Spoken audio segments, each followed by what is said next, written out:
मित्रांनो, सह्याद्री ट्युटोरियल्स मध्ये तुमचं स्वागत आहे.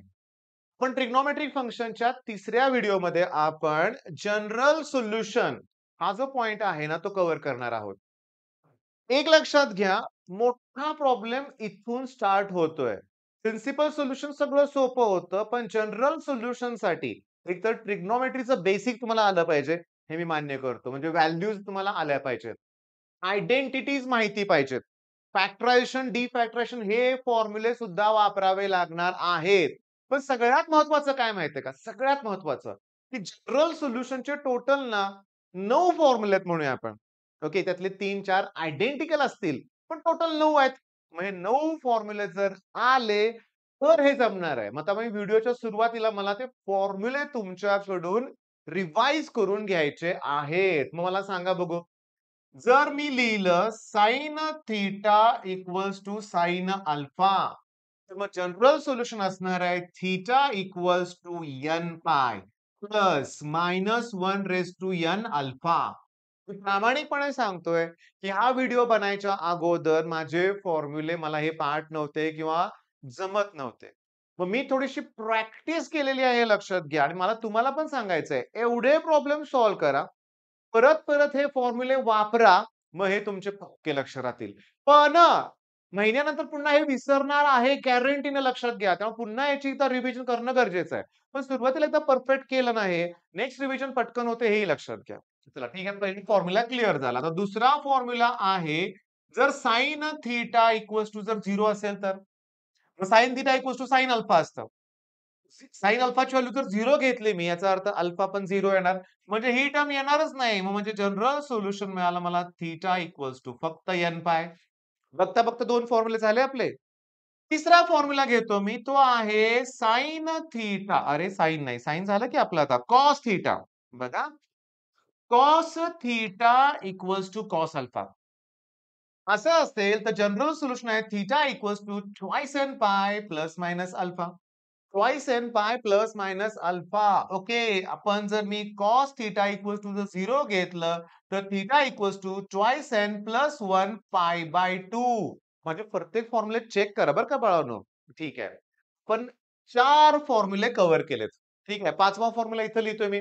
जर tan theta equals to tan alpha असेल, तर theta equals to n pi plus alpha.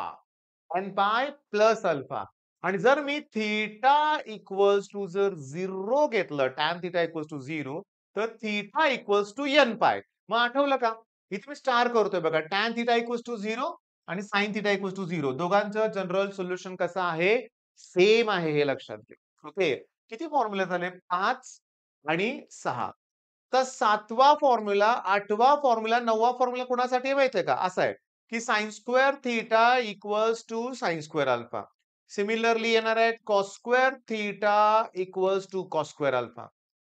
Tan square theta that equals to tan square alpha. आणि या तिघांसाठी सेम जनरल सोल्युशन आहे. इथं सुद्धा एन पाय पण प्लस मायनस अल्फा. बरोबर आहे सगळे फॉर्म्युले? हा फॉर्म्युला पुन्हा एकदा क्रॉस चेक करा बरं का. आहेत सगळे फॉर्म्युले बरोबर? मग आता काय होतंय? मग परत सांगतो. बेसिक पण या टॉपिकमुळे आपलं सगळं कव्हर होणार आहे. त्याचा वापर तुम्हाला डेरिव्हेटिव्ह, इंटिग्रेशन सगळ्या ठिकाणी होणार आहे लक्षात घ्या. मग मी तुम्हाला सांगतो पहिलं न्यूमेरिकल शांतपणे बघा. cos 3 theta equals to cos 2 theta दिलंय.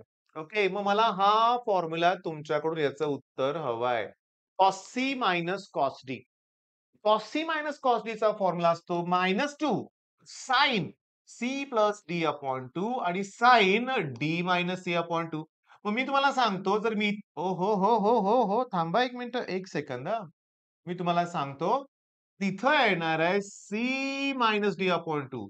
पण समजा मी मायनसच्या ऐवजी प्लस घेतलं, तर हे C प्लस D अपॉन 2 आहेतच आणि इथं साइन येणार आहे आणि काय येणार आहे? D minus C upon 2. Okay. बघा, याला म्हणणार आहे आपण फॅक्टरायझेशन. ओके. मग हे फॅक्टरायझेशनमध्ये 4च फॉर्म्युले आहेत. sin C plus sin D, sin C minus sin D, cos C plus cos D आणि cos C minus cos D हे लक्षात घ्या. आता शांतपणे सांगतो. मग तोच फॉर्म्युला इथं वापरायचा आहे. C ची व्हॅल्यू आहे 3 थीटा.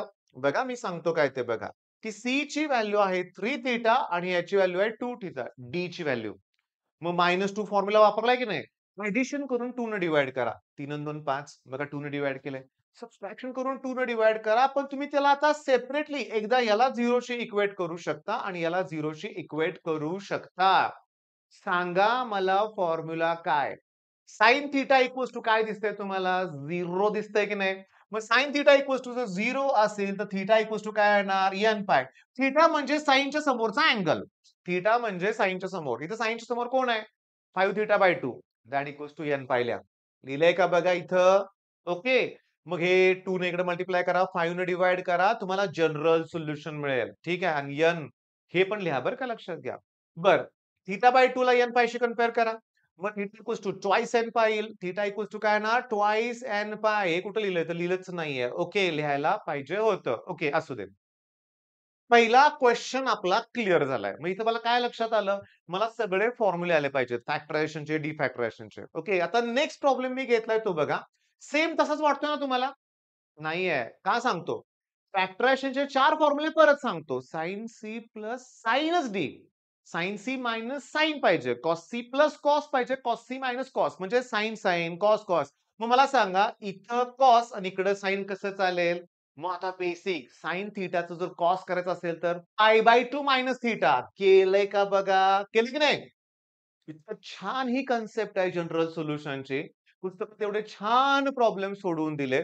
अरे एक काम करा ना, तुम्ही ना मला माझ्या या नंबरवर डाउट विचारा ना तुम्ही. 80 87 31 थांबा, थांबा, थांबा. ओके. 80 87 31 80 64 माझा नंबर आहे. हे सॉल्व्ह करायला घ्या. मला विचारा डाउट पुस्तकातले. सॉल्व्ह प्रॉब्लेम आज सगळे सॉल्व्ह करूया. उद्या एक्सरसाइज बघूया आपण. लागू दे ना वेळ. कुणी सांगितली गडबड करायला एवढी? घाई करू नका. बेसिक क्लिअर करा. ओके. मग आता cos theta equals to cos alpha असेल तर फॉर्म्युला काय? cos theta equals to cos alpha असेल तर ट्वाइस n पाय. बघा आहे की नाही बघा. ट्वाइस n पाय प्लस मायनस अल्फा. मग हा थिटाची व्हॅल्यू 5 थिटा घेणार मी. ओके. म्हणजे हा अँगल आहे तसा लिहायचा. ट्वाइस n पाय आणि हा अल्फा आहे. इकडं असणारा अल्फा असतो. कारण आपण जनरल सोल्युशनच्या वेळेस cos theta equals to cos alpha घेतोय की नाही? मग आता एक काम करताय, तुम्ही घेताय सोल्युशन सॉल्व्ह करा म्हणजे एक्सरसाइज सॉल्व्ह करायला. बरं इथं बघा sec square 2 theta identity use करूया. sec स्क्वेअर म्हणजे कोण? 1 प्लस tan स्क्वेअर. घेतलंय ना बघा बघू. बरं 1 ला 1 काय होतील? कॅन्सल. मायनसचं प्लस करा तिथं. tan 2 थिटा कॉमन काढा. tan 2 theta plus 1. मला एका स्टुडंट असा डाउट विचारला होता बरं का. सिंपल आपल्या क्रॅश कोर्स मधला एक्झाम्पल होतं ऑसिलेशन टॉपिक मधलं. तर त्या स्टुडंटने विचारलं होतं, तुम्ही इथं 1 का लिहिलं? त्याला एक्सप्लेन केलं मी. इथून कॉमन काढलंय म्हणून 1 आलंय. काय होतंय हा ऑनलाईन क्लासेसचा फायदा आहे. मला सांगा बघू ऑफलाईन क्लासमध्ये आता हे तुम्हाला 1 काय आलं? कळालं ठीक आहे मान्य करतो. पण कळालं नसेल, ऑफलाईन क्लासमध्ये विचारायची हिंमत होत नाही. मान्य करा. पण ऑनलाईन क्लासचा तो प्लस पॉइंट आहे. प्लस पॉइंट आहे. मुलं डाउट्स विचारतात आणि आज मला मगाच्या नंबरवर डाउट्स पाहिजेत तुमचे बरं का. सिंपल डाउट विचारा. पुस्तकात ना काही स्टेप डायरेक्ट केले असतात. काही ठिकाणी प्रिंटिंग मिस्टेक असते. विचारा ना.